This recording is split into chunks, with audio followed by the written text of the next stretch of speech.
at quarterback alone. When was the last time a QB went undefeated during a national championship season, led his conference in passing efficiency, come back the following year, and not be the starter? When the other quarterback is the Orange Bowl MVP. But Coach Tom Osborne didn't make his decision for Thursday night's opener at Oklahoma State until this past week. Darren Kagan has more on the Huskers' two-headed quarterback situation. The questions have swirled since Nebraska used alternating quarterbacks to beat Miami in the Orange Bowl and grab the national title. Who would be this season's starter, Tommie Frazier or Brook Berringer? Both believe they could do the job. I always felt that way. You know, whether I'm going to start or not, I always felt that way. When I was sitting out on the sideline, I felt this was my team, man, because I know what it takes to get the guys enthused, get the guys ready to play. Right now, I feel as confident as I possibly can be. There's no doubt in my mind that I can play and do all the things I'm capable of doing and doing well. At a school more noted for its offensive line, Coach Tom Osborne knew he was sitting pretty in the quarterback department. So it's about the best quarterback situation I've ever been around. Both signal callers had reason to lay claim to the job. Frazier has started 24 times since taking over the position as a true freshman. He was a key in the Cornhuskers' last 3 Big 8 titles, and is Nebraska's second all-time rushing quarterback.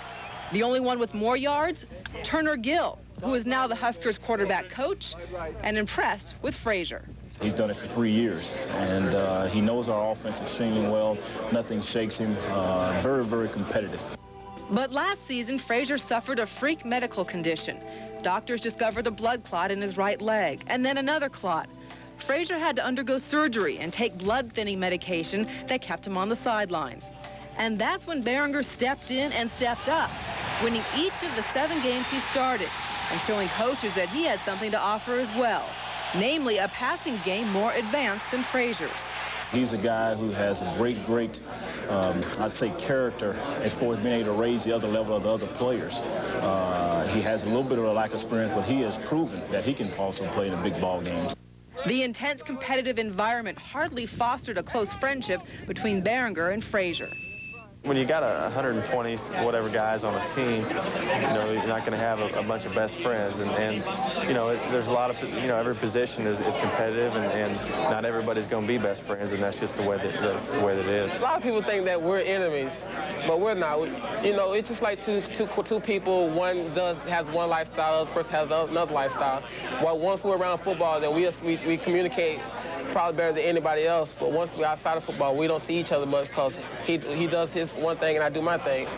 The starting job is now Frazier's to lose, but Berringer could get another big chance. Last year's medical scare changed Frazier, and he's told his mother if doctors find any sign of another blood clot, he will quit football for good. The first time it happened, you know, I thought maybe it was just a freak accident, but then I was on blood thinners and it happened again, so that put out a warning sign on me. And I just told her, I said, if it happens again, then I'm just going to have to give it up because my life is more important than football. Doctors don't foresee any more problems for Frazier, but Berringer is ready to step in once again, this time to help defend the national title. Darren Kagan, CNN Sports.